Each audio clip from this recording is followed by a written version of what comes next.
Good afternoon, everyone, and welcome to our April 1st Tuesday event. I want to first say thank you to our audience, one of our largest audiences in First Tuesday history. While this past year has certainly been different, it has been great having so many Carlson alum and friends join us from throughout the world to hear from our speakers. I also want to thank Wells Fargo for being our long-standing corporate sponsor for First Tuesdays and to Twin Cities Business for the continued media support of this speaker series. Today, we are joined by our featured speaker, University of Minnesota's very own Mike Osterholm. For our format today, I'll be asking Mike a few questions of my own before taking questions from our audience. As one of the world's leading epidemiologists, I really only have time to scratch the surface of Mike's extensive career in public health and academia, but he is awesome. Michael is a Regents Professor, otherwise known as the university's highest honor bestowed upon our faculty, and holds the McKnight Presidential Endowed Chair in Public Health, and is director of CIDRAP, the Center for Infectious Disease and Research Policy. Undoubtedly, many of you have heard Michael this past year on the news or through his popular podcast. You might have heard him this morning, and his popular podcast that is the Osterholm Update, which has been reporting on the pandemic for well over a year. Michael has been lending his expertise to governments and public health agencies throughout the world to inform responses to the COVID-19 pandemic, which is why President Biden appointed him to be on his 13-member transition COVID-19 advisory board. He has published extensively, traveled around the world as a guest lecturer, at least we do that, and has been recognized with countless awards and honors for his work helping governments and agencies prepare and respond to infectious disease outbreaks. Midwest native, Michael received his bachelor's degree from Luther College in Iowa, his MS, MPH, and PhD from the University of Minnesota. Mike, thank you so much for joining us today and really look forward to this conversation. Well, thank you very much for having me. It's a real honor to be here with you and to be part again of this large University of Minnesota family for which there is so many resources and areas of expertise. And so for the audience's sake, Steve and I have had an opportunity to work over the years together, and it's been a great opportunity. So thank you for having me today and for our previous work together. Yeah, well, thank you so much for that, Mike. So I think not many folks realize this, but I mean, I think while you've worked in the Biden administration, there was a brief moment where I was in the Trump administration at the White House. And I recall I think it was February of last year, when things were starting to change and the news were starting to go from maybe it's just one case or two cases or three cases to something much more significant. And you were, just to put this into context, extremely generous to actually visit with myself and the economics team very early on.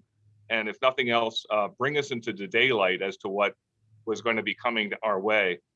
The question I had for you, I mean, you predicted this when we talked in 2020 at a mortality level that could be where we are. I mean, I guess the question, I hate to put it so bluntly, but I'm an economist, did it have to be 600,000 deaths in the US? Well, it didn't have to be. And to put that into some perspective, if you look at the two equivalent populations in size, or roughly equivalent, namely that of New Zealand and Minnesota. While New Zealand is an island, clearly as a democracy and as a place that people traveled to frequently, it did have many introductions of the virus and responded accordingly. Minnesota sits here today at 6,800 deaths, and New Zealand sits here at 25 deaths. That by itself should be a stark indication of the fact that what went wrong here. And so I think that part of it was we never got it right to begin with. There was a relative lack of agreement that anything was going to happen. Our center became very involved with this emerging pandemic as early as December of 2019 and started publishing on it. On January 20th, I put out a statement over a year ago that this was going to be the world's next pandemic and we needed to get ready. And despite that, we still didn't declare it a pandemic for 2 more months. There was a certain amount of how shall I say it, not just disagreement, but actually vehement opposition to the idea that this was going to happen. And I can still tell you, as you noted on the issue around mortality, on March 10th of last year, I was on the Joe Rogan podcast, which was a pretty public place to announce something. And I said at that time, I believe that there would be over 480,000 deaths in the United States from this pandemic in the last many, many months. No one wanted to believe it. So I think one of the challenges we've had in the US is getting people to believe what's going to happen so that they might take according action. And that's been a real challenge. Yeah, I guess, and as a scientist and epidemiologist, how did you know this was going to be the big one? I mean, in terms of the scale, just a prediction that you did with Rogan was, I remember hearing that, and then CNBC picked it up later, and that's when things really started to click. How did you anticipate that could be there? Because I know we've been there before, having these conversations before of H1N1 and things like that. Yeah. Well, as I think I've been studying pandemics for the better part of my career, surely quite a bit in the last 25 years, primarily focused on influenza, but recognizing that it could very well be another infectious agent. Early on, none of us really understood, would this coronavirus act like a flu virus? But this is what we were seeing based on the early transmission characteristics of the virus. This is what we saw for the case fatality rates, what we had the opportunity for treatment. And so, I guess when I'm asked that question, I have to say somewhat humbly, I don't know why, other than why does the center fielder know where to run to when the ball hits the tip of the bat and off it goes. And I think that was just, all of our experience looking at viruses, what kind of viruses, how they're transmitted, what the current world situation is, what the case fatality rate or the percentage of people dying early on. And so I think it was a combination of all those that led us to get to that point. I think one thing that we also shared that I don't think many people really appreciated is that this was not going to be a one and out. I think with Ebola and Zika and so many other diseases, people just assumed this would happen quickly. And I remember very well, again, taking a fair amount of heat in early April of last year when I was on Meet the Press in response to a question from Chuck Todd said, he asked, is this just about over? And I said, we're not even in the foothills yet. We've got to cross big mountains before we get done. There's going to be many, many months. And I think it was also orienting the entire public health community to the fact that this was not going to be a quick in and out. And that's the way pandemics like this unfold. Mm-hmm. Yeah, I recall that, and even him in that conversation with the folks in the White House, just sort of saying like there will be a second wave. There can be mutations. I mean, all the things that could potentially go wrong, kind of, they could have by nature actually did. And I guess to that question, I remember there was a range of estimates. I mean, at one point the thought was it could be as high as 2 million for the U.S. We didn't get there. I mean, I guess one part we could say we're not really done. And I guess I'm going to pivot a little bit from some of what we talked about, but I'm sure you're ready for this. I mean, we aren't out of the woods, right? I mean, you've been on the media for the last 3 or 4 days saying that we're getting closer, but we're not there. Where are we? Yeah, well, the challenge we have right now is that we're not willing to produce kind of, you might call, the human humility that we need to really respond to this virus. And what I mean by that is the fact that this virus took a real game-changing turn for us in November when we saw several different variants or mutated viruses that occurred that fundamentally changed a bit about the virus itself.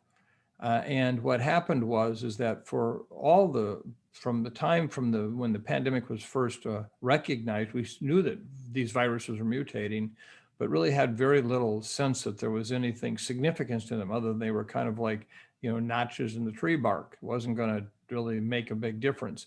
And then in November, we had a series of different variants or mutated viruses develop that really presented us with one of 3 different categories of challenge. One, they could be much more infectious. 2, they could cause much more serious illness. And 3, that they might actually evade the immune protection from either vaccines or from having had natural infection. And that really was a game changer. In fact, I often tell people that I can remember a tune that I had in my head that I still can't get out of it. It's the old Fifth Dimension song, "This is the dawning of the age of Aquarius." And every day I say to myself, this is the dawn of the age of the variants. And these variants have really presented a real challenge. And that's what we're seeing right now with this B117, the variant that originated in the United Kingdom, which is 50 to 100% more infectious. It causes 50 to 60% more severe illness. And at this point, it's really been a real challenge for us. So we're not out of the woods yet, not even here in the United States or any other country in the world, even with vaccines. But there are other variants that we're still worried about that we're seeing that could follow up on B117. And so, I don't know when we're going to be out of the woods if we don't see any variants take over that are going to compromise immune protection. Then I think once we get through this surge with B117 right now, which should be in 8 to 10 weeks, then we have a chance for a good summer. But the next 8 to 10 weeks are going to be really tough, really tough. And I don't think people really realize that yet. Yeah, I mean, I know you've been on the news, and I track the same data you're tracking, and you have all the time. And we saw that there's a spike in Michigan. We're seeing things happening in the Northeast. I guess the concern I have is I'm tracking the cases. I'm sure you are, and you're tracking and I'm tracking the vaccines too. And so, for example, like you do see surges in the Dakotas, not just in Minnesota in cases. You're not seeing hospitalizations, but particularly South Dakota and somewhat North Dakota, they're like the top 2 or 3 states in the country getting vaccinations done for relatively, shall we say, New Zealand-sized populations. But yet their case rates are increasing. Who are those people? Are those young folks that just weren't vaccinated, or what are we in trouble for there? Well, we have several things happening at the same time. First of all, let me just give as an example. This morning, Michigan reported out over 11,000 new cases. Now that includes both days of the weekend. But on Saturday, for Friday's cases, they reported out over 8,240 such cases. These numbers are very similar to the very highest numbers they saw in cases back in November at the last big peak that they had. And yet they have above average vaccination levels in Michigan right now, and they're making progress. The challenge we have right now is that this virus is just so highly infectious, and that even if you have 50 to 55% of your population protected from previous infection or from vaccination, remember only about 19% of the US population is fully vaccinated, Right. Up to 30 some percent with 1 dose. That leaves a lot of people left who are at increased risk for this virus. And notably right now, what we're seeing is a substantial increase in cases in kids, younger individuals under age 19 that we hadn't seen before in the same way, involved with schools, sporting activities, other social events.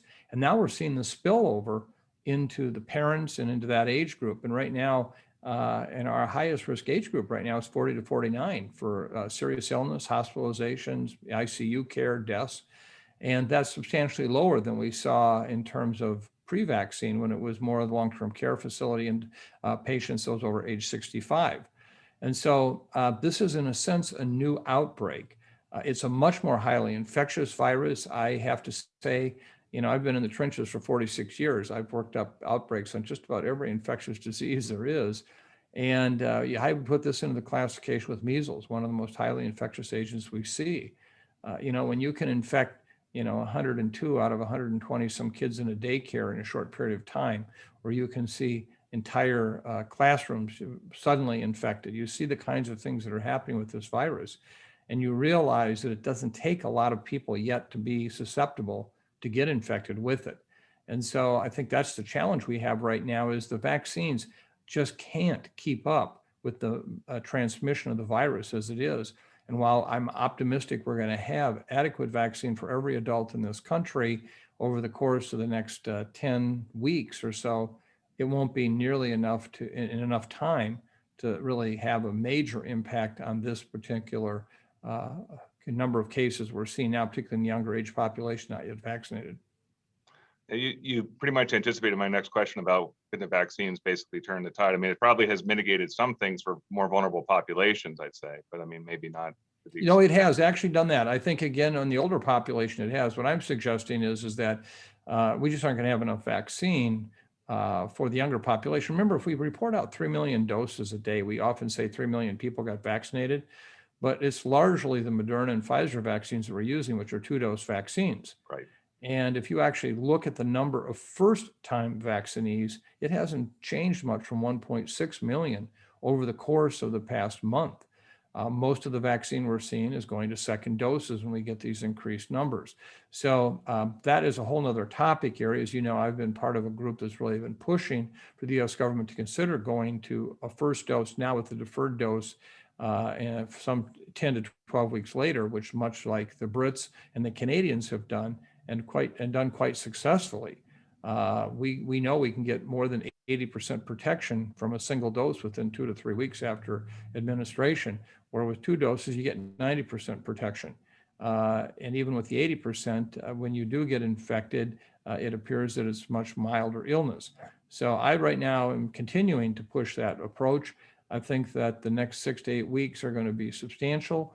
We're following what I think has been a trend that many epidemiologists have missed. But if you look after the initial April hit of last year with New York City, the Northeast, Detroit, Chicago, Atlanta, New Orleans, and the Southwest, particularly Southern California, got hit. After that time, we really went into a pattern of around Memorial Day, the upper Midwest went back up again, numbers came down. Then shortly after that, the South, all the way from California to Georgia went up. We saw 70,000 cases a day in July, came back down to 22,000 cases a day around Labor Day. Then the upper Midwest and the Northeast lit up again. And in early November, we were back up to, at that time, 200,000 cases. Then that cooled down, came back down to 110, 115,000. And then in January, the southern states lit up again, the same ones that did in July, and we got to 300,000 cases. Well, I think this is deja vu all over again. We're now watching the upper Midwest and the Northeast light up. I think it's going to be just a matter of weeks before we're going to see that second phase coming through the southern states, which have lower vaccine levels, and I think are going to pose some real challenges in terms of ongoing transmission of this virus. Yeah. So I'm going to pivot a little bit just to talk about just things as we're going through this emergency, sort of watching the plane be built as we fly it. Just talking about some things that we've done right or wrong, just in planning for the future. So the prior administration, Trump administration, what, if anything, other than calling you, did we get right or did they get right? Well, it's unfortunate that we politicize this issue so very, very much. We weren't able to really lay out public health options that were, in a sense, this is us versus the virus, right, not us versus us. So that was a number one challenge. And that really was the rhetoric that occurred at the highest levels of government that made that happen. The second thing I think is that because we hadn't anticipated this long-term fight, we gave people the sense that we'd kind of won and out. We'll crush it down, done, and we're over with it. And no one really fully understood or really appreciated the long-term psychological and economic impact that this was going to have and how to address it as such. Don't keep telling people it's going to get better and it's going to get better, and it gets worse and it gets worse and it gets worse. Last October, last August, Neil Kashkari and I, the president of the Minneapolis Federal Reserve Bank, did an op-ed piece in the New York Times saying, now we're down to about 22,000 cases. Let's crush this thing, much like we've seen done in other countries, and then hold it down and do what we need to do in terms of testing, contact tracing, quarantine, pay the money that we need to do to, if businesses suffer because of having to shut things down, that they're held harmless, so that in fact we can get everybody to buy into this. And based on just the savings rate we had in the country at the time, it was such that we could borrow money from ourselves and pay it back in a very, very big way. You know that much better than I. And you know what? Nobody at all wanted to touch it. Talking about doing that was like drinking barbed wire. And so I think that we missed many opportunities when case numbers came down. And I think we're missing it right now. I think opening up as we are right now, we're going to pay a price for this in the weeks ahead. And I don't think people yet realize that we're not out of the woods yet. And that's why I give the president and the CDC director great credit right now. They are messaging that. They're saying, don't give up yet. The vaccines are here. This is great news, but we're not done. And I think that that's what people don't understand yet. Did warp speed make an impact in the end? Because I mean, that was one thing we tried to do. The Council of Economic Advisors, even before the pandemic, say, if you can accelerate a vaccine development because it's underfunded, that could be helpful. Even though the way it actually happened much more inelegantly in real time than it really is portrayed today. Well, I think Operation Warp Speed surely had some benefits, and they did things that made it possible to bring these vaccines forward in a remarkable way that otherwise wouldn't have happened. But I think we need to go back carefully and just look at what really did happen. As we know, the Pfizer vaccine, which many of us on this particular screen have had the opportunity to take, never participated in Operation Warp Speed.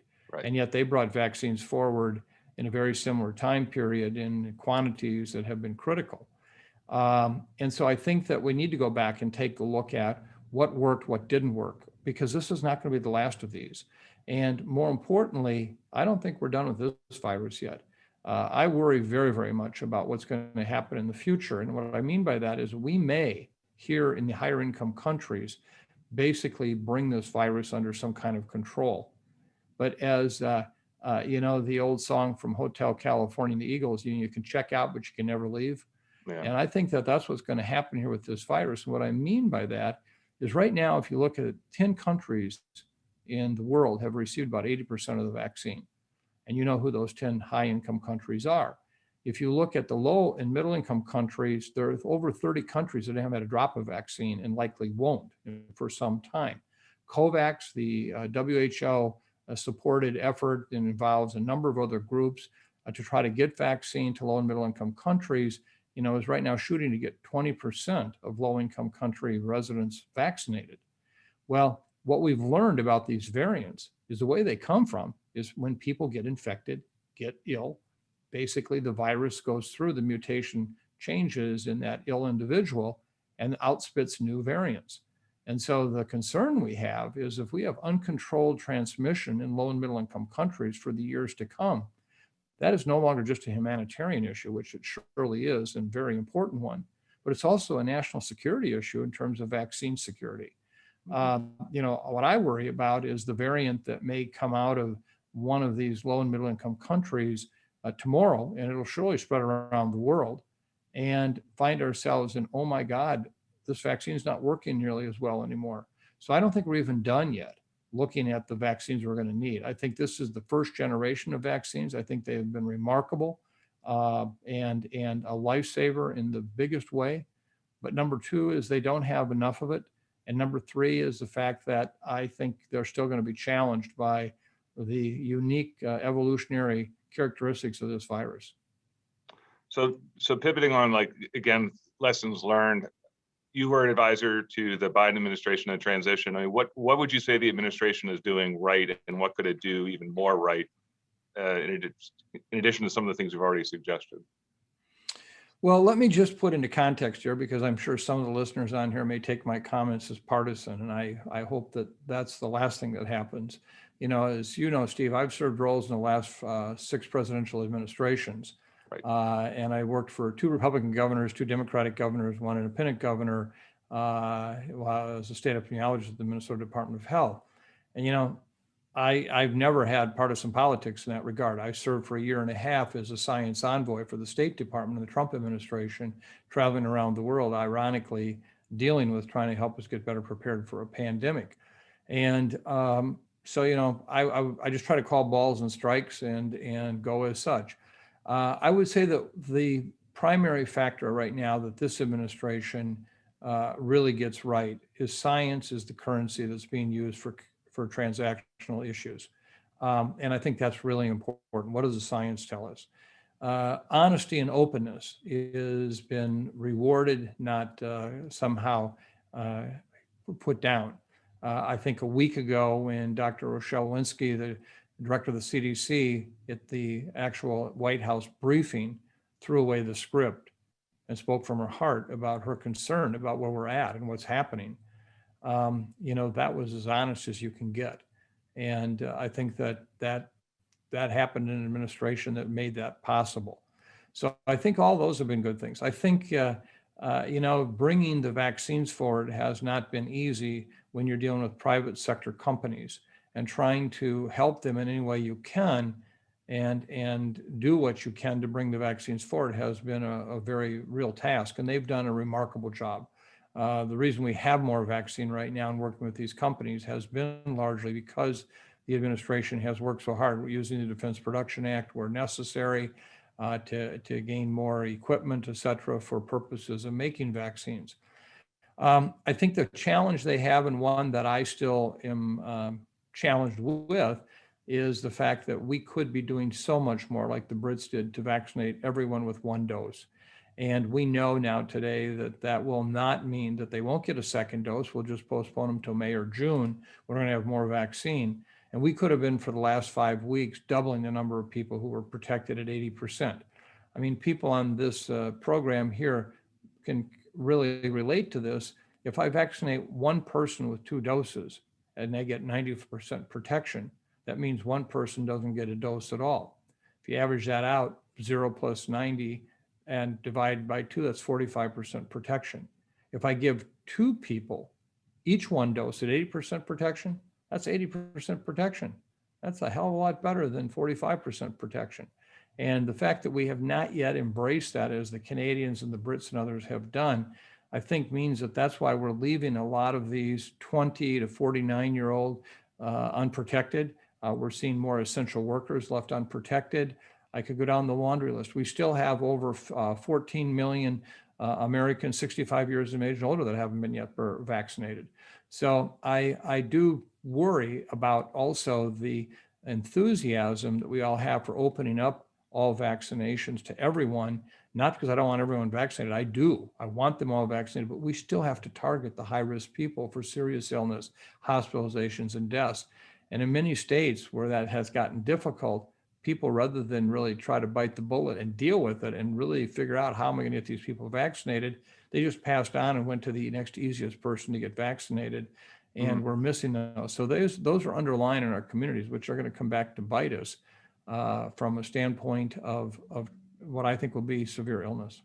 Yeah, and you kind of anticipated the one of the questions I had, which is like, do we have to be perfect by getting the 2 versus the 1? But I guess to your point, it's a question of who are you prioritizing for that first one in terms of the most vulnerable populations, right? Right. And again, none of us are suggesting don't get 2, but there are many viral immunologists who would tell you that, the dosing phenomena of when to get a booster dose would in many situations suggest get it at 10 to 12 weeks. That's when actually you may see the best boosting occurring.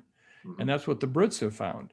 And remember, these vaccines were never brought forward for emergency use authorization based on the best dosing and the best timeline for giving doses. They were based on getting it approved as quickly as possible. Many of us thought that a 3 and 4 week second dose was really, risking the possibility that these vaccines that could work would be demonstrated to work, because the immune system takes time to respond. It takes time to mature. And so, we shouldn't be caught in this idea that somehow that was what was done, that was the only way to do it. And yet that has prevailed as a notion in this country. And one of the things I'm concerned about is we have not had a formal review of this done in the country. It's been largely sound bites in the media going back and forth with various people in the administration. This is one right now, time is running out. We put a report out in early February with a number of nationally noted experts on it from our center saying now is the time to do this. B117 was coming. Well, of course, many people didn't believe it was coming like we did, and it's here. And at the same time, I look back and think for 5 weeks, we could have been vaccinating 1.5 million more people a day than we did. That would, if you add up 5 weeks, 7 days a week at 1.5 million, think how many more Americans we could have protected in that time period. And we just didn't do it. So now we're going to be struggling, I think, as B117 takes off. I guess I hope folks are listening. I mean, as you know, we there's Minnesota connections all over the place, whether it's you, me, or Andy Slavitt, who's like the lead coordinator for this whole effort. I mean, maybe he's one of the 758 participants that's listening in video. Well, one last question before we go back into some Q&A thing. This is given that the general audience of we would normally be at First Tuesday, and I know this topic came up a lot when I was in DC. Like, did we have to do this through shutdowns? Were there any alternatives other than some of the major shutdowns that have occurred? Because we see the UK dealing with the variant with a shutdown again. We see France going into a 4-week shutdown 3 days ago or 4 days ago. What were were there alternatives? Well, first of all, the question really, I think that we all want to ask ourselves, why do we shut down? What is the purpose? And, we've never had a global articulated message on that other than those countries that said any transmission is unacceptable. And so the countries, particularly of Asia, that really lived by that actually have worked around that issue that we'll do what it takes. And they have not had to go in major shutdowns. Now, I don't want to minimize what even democracies like Australia and New Zealand have had to go through, because it's been tough. But they've basically been able to bring back their economy and everyday life through much of the pandemic because of what they did that was hard. Now, for the rest of the world, it really comes back to an indicator that is really a sad one. And that is, we can't let our ICUs be overrun. Our hospitals can't fail to provide care when needed. I'm the senior author on a paper that's being published in Lancet today that actually shows across the world, when COVID hit, the number of in-home deaths due to cardiac arrest went up dramatically. And in the cities where cases came back down for COVID, then they dropped. And we believe many of these were COVID deaths, that they just never got tested. And the point being is that the emergency rooms and the ICUs were incapable of handling much of this type of activity. And so what we've done is said, okay, well, if we get to that point, what are we going to do to make this slow down?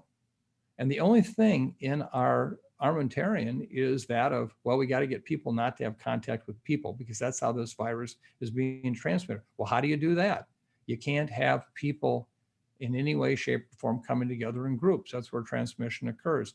So it naturally spilled over into business. It spilled over into schools. It spilled over into the kinds of activities where one normally would live their social life, as well as their economic life. And so this was hard. I don't want to minimize it for a minute. But even in our country, if you look at it, we often say, well, we had these hard lockdowns. We never really did. What we did is, if you look at the number of essential workers, and you know these numbers very well, 35 to 38% of our population really are classified as true essential workers. And yet, even in our hottest shutdowns, we still had 80% of the population working and doing what they did. And so I think the challenge is what could we have done to help people, number one, if they had to limit contact, meaning bars, restaurants, certain small businesses, etc., people who couldn't work from home. I used to fly 150,000 air miles a year in my work going internationally. I haven't been on a plane since a year ago last March. But instead, I do 150,000 hours of Zoom a day. I'm so fortunate I can do that. A lot of essential workers couldn't. And so they kept working. And so I think that one of the things we need to go do is go back and ask ourselves, what really does a lockdown mean? And why do we do them? And what's effective? I will tell you right now, with B117, this 50 to 100% more infectious virus, in every country in Europe that has tried to contain it has had to go into complete lockdowns, including young kids in school, K through 12, because the transmission was remarkable. They couldn't stop it. And so that's, as you know, right now, you mentioned France and Paris. The ICUs in Paris have been overrun. That's why they're in this very precarious position they're in. So I think that, it's the last thing we want to do. I think we were ill prepared to support society as it needed to be prepared to support them economically to get through this. And again, I come back to the fact that Americans in some way made their own choices too, when a large segment of them decided they weren't going to participate in trying to reduce the transmission of this virus. They didn't believe it was real. And they were angry about it. And as such, that only led to more non-compliance, which led to more transmission. One last question before we go to Q&A that just you would know the answer, and fascinates me. In the last time we had anything of the scale, and I think when we first talked about this a year ago at the White House, was the flu epidemic from Spanish flu or whatever from 1918, 1919. Right. Was there a lockdown then, or just people just didn't understand the full complexity of what's there, or we just weren't as mobile as society globally to worry as much about it? Or granted, the mortality was much higher too, but yes, and yes. The answer is that, first of all, there were a number of communities that did do lockdowns, and there's been a lot of work that's been done looking at the kind of lockdown, meaning that they basically sheltered in place recommended people not go into public, and so forth. And those communities actually did do better. And there's data to support what we call non-pharmaceutical interventions. The most notable was Gunnison, Colorado, that literally surrounded the town with guards and prohibited people for months to come in and out, and were completely spared from the 1918 pandemic. But there were challenges back then. There were people who still didn't believe it. And we saw that kind of transmission occur in communities. The people that continued to do the war bond parades and the inner things like that, we saw substantial transmission. So, I think this is an area we really have to go back and look at very carefully. I sit here and ask myself today, why a year into this pandemic, we still don't have easy to purchase, really high quality respiratory protection devices like N95s for the citizens that could be washed, rewashed, et cetera, reused. Why do we have such a, menagerie of respiratory protection devices out there, from gaiters to scarves to whatever, that in many cases provide very little protection? This is the kind of thing we're going to need to really look carefully at going forward with similar kind of pandemics. Thank you, Michael. So I think, thanks for that. I think we're going to turn to the audience. I know questions have been coming in on the Q&A, and I know our folks on the Carlson side are going to be filing some questions in. Yes, hello. Thank you, Dr. Osterholm. We have a lot of questions, so we're just going to get started. How do you think that technology and big data could be used in the future to better predict the next big pandemic and better respond to these early warnings? Well, first of all, big data can surely help if it's linked together in a meaningful way in terms of rapid understanding that there is something going on somewhere in the world that may be spreading. But generally speaking, I have to be honest and say, when one of these viruses emerges and takes off, it's going to be human intelligence, recognition, that knowing something unusual is happening here, that's still going to ultimately be the key to announcing and responding to this situation. I, for one, would like to believe that those who continue to push forward that we can prevent pandemics, that can happen, but I'm a skeptic of that. Once these viruses jump, they jump. And unless and I'm talking now ones that are respiratorily transmitted in particular, once that particular virus is out of the bag, you can't put it back. And so I think even if the Chinese situation, I believe that that virus was gone before Wuhan ever happened in terms of the market, and that it was already too late because it was in enough people and we couldn't identify them. Why did SARS and MERS, two other coronaviruses, lend themselves to successful control? Because in those instances, one did not get highly infectious until the 5th or 6th day of clinical illness. And by that time, we could identify people, isolate them, and stop transmission. With this virus, you were most infectious before you often got sick, if you got sick at all. And, it's very hard to do that. So as much as big data can provide some help, and right now we're looking at it with the variants and how that moves and what kind of information we have, I still think that we're vulnerable to pandemics just by the very nature of we're vulnerable to hurricanes, earthquakes, and tsunamis.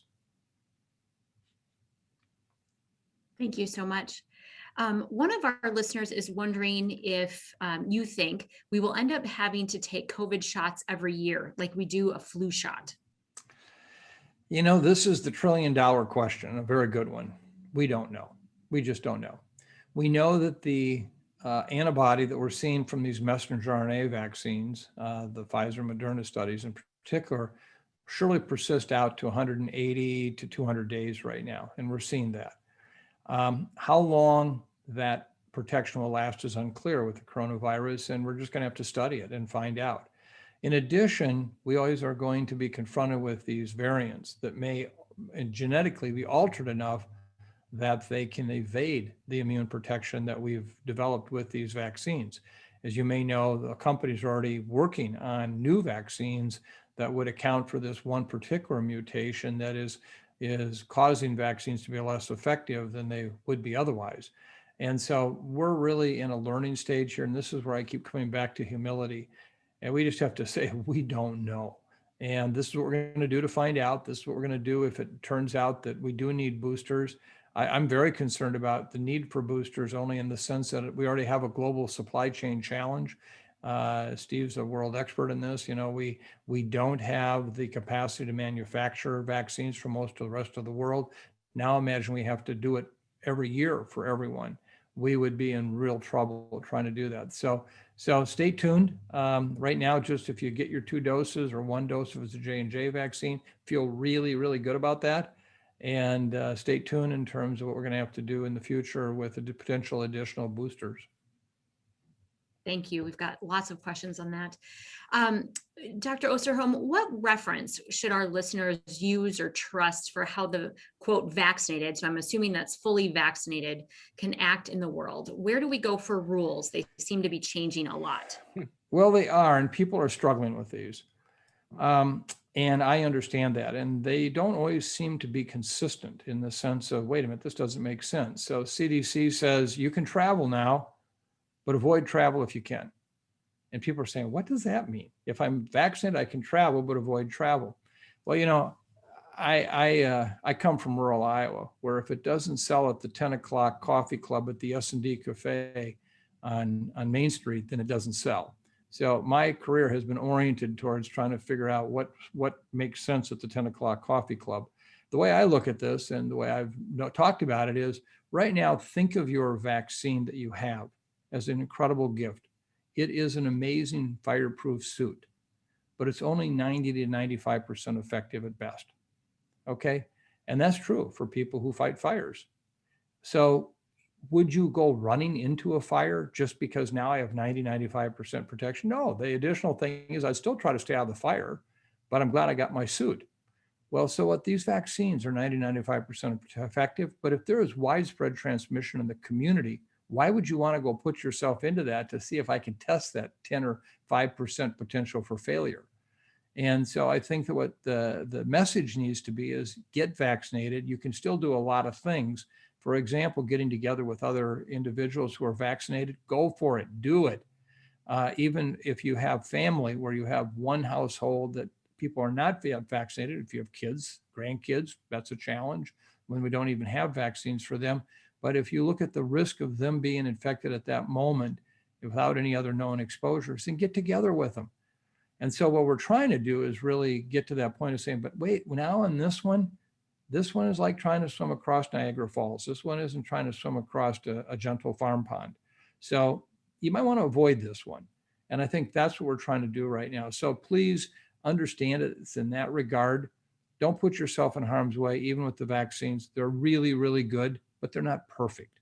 And that's what I get. And I think once we get to a day when most people are vaccinated, and hopefully that'll happen, or they will have had natural infection and be immune, then we won't be walking into that fire. We'll be walking across the prairie, but not yet burning. And then that'll be safe for everyone to do. Thank you. As workers return to office settings or just in general, what are your concerns for high density in open office settings? For example, proper ventilation, mask wearing, et cetera. Mm-hmm. Well, I think one of the first things we have to recognize is the psychology of coming back. I have to tell you, there's a lot of debate right now about schools. And of course, I have added to that, unfortunately, with my comments about B117.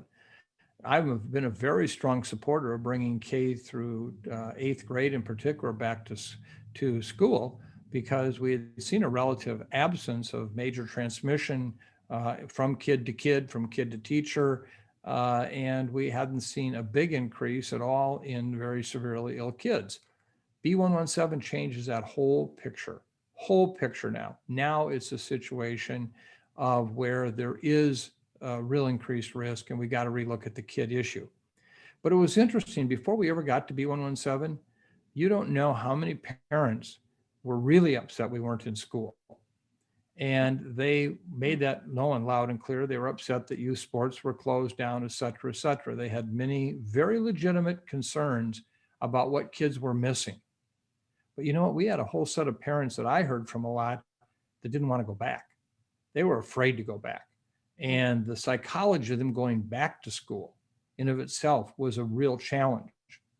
I had several parents say to me, this has been the best year of my child's life because it's the first time in his school age activity, he hasn't been bullied all year. Hmm. I don't know if I ever want to send my kid back. And so one of the things we have to understand is there is a variety of different experiences here, from those who adamantly want to be back to those that adamantly don't want to be back. And the same thing is true in the workplace. And so I think, I have to say honestly, with what I know and with the answer I just gave you about the fire suit, I don't know when I'm going to be back on a plane again. I don't know. If it's a major crisis and something, I'm surely going to, make that a high priority. But, just casually traveling, I don't know.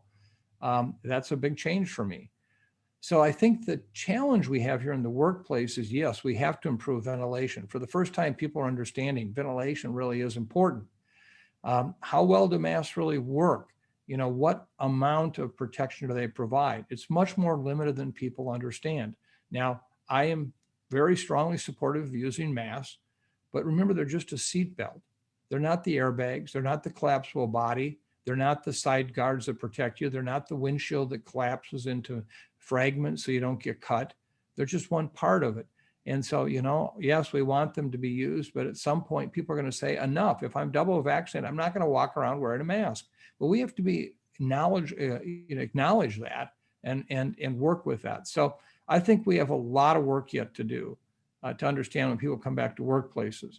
The final piece we have to do is we owe our lucky stars. We owe a lot to the people that never missed a day so that we could have food, so that we could have so many essential things in life that we enjoyed during the pandemic. So I didn't have to go to the grocery store. I could order it and have it delivered. I didn't have to go to the hardware store. I could order it and have it delivered. I didn't have to go to the bookstore. I could have it ordered and have it delivered. There are a lot of people that never had that opportunity, never. And we've seen that show up in the cases. We've seen that show up in the deaths. And so I think that one of the things we're also going to have to be taking a look at is, how do we protect essential workers? How do we protect those people who are in some cases almost not seen by us, but yet they're the people that keep us alive and running? And so I think that that's going to be another challenge as we move forward. How do we make sure that the essential workers are taken care of? And what does that mean for our economy, as well as it just mean for our quality of life and doing the right thing? Thank you for that statement. We've gotten quite a few questions here about autoimmune diseases. For example, are there any information about adverse effects of the COVID-19 vaccines to people with chronic diseases? This person's thinking, particularly Lyme's disease. Is it safe for people with conditions to be vaccinated? Yes, it is. And Lyme disease is a whole nother discussion we won't get into at this point, okay, in terms of whether chronic Lyme disease really exists or not. Clearly all the immunity issues are there, and we're seeing those actually even with this virus, with what we call long haulers or long COVID, where we're seeing these immune related issues long after people have otherwise generally recovered. In terms of the vaccines, right now, there's been several recent reports out on the Moderna and Pfizer vaccines, which we've had much more experience with a very, very high level of safety in these vaccines, very high level. And they're as good as we've got. The vaccine made by AstraZeneca, which is an adeno vaccine as opposed to an mRNA vaccine, for what that's worth, has been associated with certain blood clotting disorders. And at this point, this is a big debate about are they real in terms of what we're seeing? And what I mean by that is the real blood clotting events, but is it beyond what we would expect? For example, today, if you're vaccinating, 60 to 69-year-olds, and you vaccinated 1 million of them, you'd expect to see over 160 fatal heart attacks in the next week just by chance alone. That doesn't mean it was related to the vaccine, but people are going to associate it with the vaccine. So our job has always been to try to figure out, wait a minute, is this above and beyond expected? Is this actually just part of life? And part of it, you might call it life's actuarial table. The situation of the blood clots, I think the data are becoming more clear that these truly do have some relationship to the vaccine, and that then you have to do a risk evaluation. Well, what's my chance of dying if I get the vaccine versus what's my chance of dying if I don't get it? And we do that every day in drug safety issues. I mean, we have many, many drugs that if you understand the safety profiles, you realize they're not perfect, maybe in some cases not great. But on the other hand, they offer you a lot more opportunity for living than if you didn't take them. And so you have to figure out which one you're going to make a decision on. Other than the AstraZeneca vaccine, I don't see that with any of the other vaccines. AstraZeneca is not currently available here in the United States. So I don't see that as being a challenge right now. But if you've gotten the Moderna, Pfizer, and the J&J vaccines to date, the safety profiles have been outstanding. And we would continue to urge people to get vaccinated, particularly those who have been previously infected. We know that one dose of vaccine after you've had COVID can really cement that immune response in a much higher level than we are currently seeing after just natural infection itself. Thank you. We're getting just along those lines, a question about comparing the effectiveness of the J&J to Pfizer Moderna. This person's asking, would J&J have similar efficacy with 2 doses in the future? You know, we don't know that. There's actually a study ongoing right now looking at 2 doses with J&J vaccine. You know, I've already made the case that with Pfizer vaccine, with 1 dose, we already get 80% protection, which isn't that dissimilar from J&J. And so at this point, I just can't answer that to say other than it's surely possible. I think the J&J vaccine, because it is a single dose, because it does have a really much more favorable profile for how it can be handled. It doesn't require nearly the same strenuous refrigeration requirements or freezer requirements the other vaccines do. And so delivering that vaccine in a lot of parts of our country has been really advantageous to having that 1 dose, a much more stable vaccine. So I think it's a very important profile, but we'll know soon about the 2 dose, 1 dose on the J&J vaccine. Thank you so much. Changing topics here a little bit is someone's asking, how do we continue to build a society that values science rather than one that questions it or that ignores it in our current climate or COVID world? You know, I may not be the best person to ask that today. And I say that only in the sense that, you know, I've been in this business for 46 years and I've dealt with some pretty tough topics. You know, I was the person that really pushed early on for very active surveillance of HIV/AIDS at the earliest days when many gay men legitimately were very concerned about how that information might be used. And it was a very tortuous and tough process to bring them together with us from a public health standpoint to collect the kind of information that allowed us to really understand the epidemiology of the disease. There were reasons for people not to like me at all for that reason. Throughout the course of my career, you know, I've dealt with tough topics, you know, having to pull products off the market, et cetera, et cetera. Nothing would have prepared me for COVID-19. It's not unusual to routinely get death threats. If you could just read the email, in fact, just yesterday, I shared one of the emails with the senior vice president of research at the university, who then took it upon himself to tweet it out to others, which was just fine. And just showing just the kind of horrible and really, you know, I don't know how you unless you read them, you couldn't understand how bad it is. That's how, unfortunately, there's a segment of our society that believes science is all about. And there is no reward for being someone who really puts science first in that kind of setting. And it really is, I think, emblematic of our country right now and the division that we see. You know, I never would have thought in my wildest dreams, and I'm sure Steve can attest to this, all the times that we've been at the Capitol, ever imagining that under attack. I couldn't imagine that. No. So I think that right now we really are in a period of trying to understand how science can be used, where it'll be used, why it'll be used, and who will accept it. And this is going to be a period of introspection for science. You know, just because you are a scientist doesn't mean that people will believe you, people will trust you, people will accept what you have to say. You know, we can't live in a world where you have your facts and I have my facts. Facts are still facts, they matter. But I think we are in a place right now of trying to better understand this. I will tell you, one of my biggest and immediate concerns right now in this issue is we still see a relatively sizable number of people in this country who said under no condition are they going to take the vaccine. Well, if that happens, we will continue to see transmission in our communities, which will set us back and trying to move to a new normal. And because we'll be constantly kind of in that fire. So I think this is a really important issue. And I thank the questioner or questioners who sent this in. It's exactly right on the mark. And, you know, when I started CIDRAP, the Center for Infectious Disease Research and Policy, it was for that very reason that I understood that public policy not informed by good science is a disaster. And science that just sits on a table or in a book in a library somewhere without translating into policy is useless. And so it really is the measure of bringing science and policy together that is so important.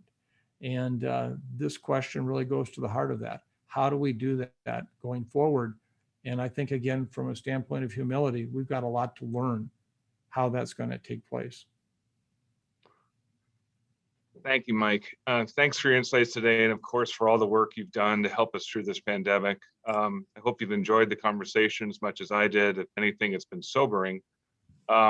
Just as a personal note, I, to the point of science, I am genuinely very hopeful that because of what has been done with these vaccines, science in the long run will get a better representation, because even folks I know who don't believe are not as believing, or just, you know, kind of want to just go along. After they've gotten the vaccine, their thankfulness for the science is much different in a positive way. So I hope that continues.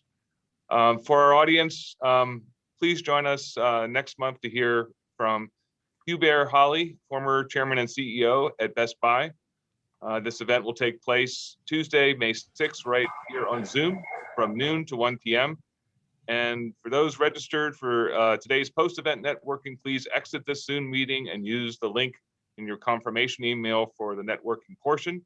If you'd like to stick around and meet others who attended today's event, the link is also in that chat. Please copy and paste it into your browser. But by all means, have a great, wonderful day. If you're in the Twin Cities, you know it's been warmer and wonderful after a great rain, and nothing else that brings hope for. Thanks again, Mike. I really Thank you. appreciate the opportunity. Thank you, Steve. Thank you all.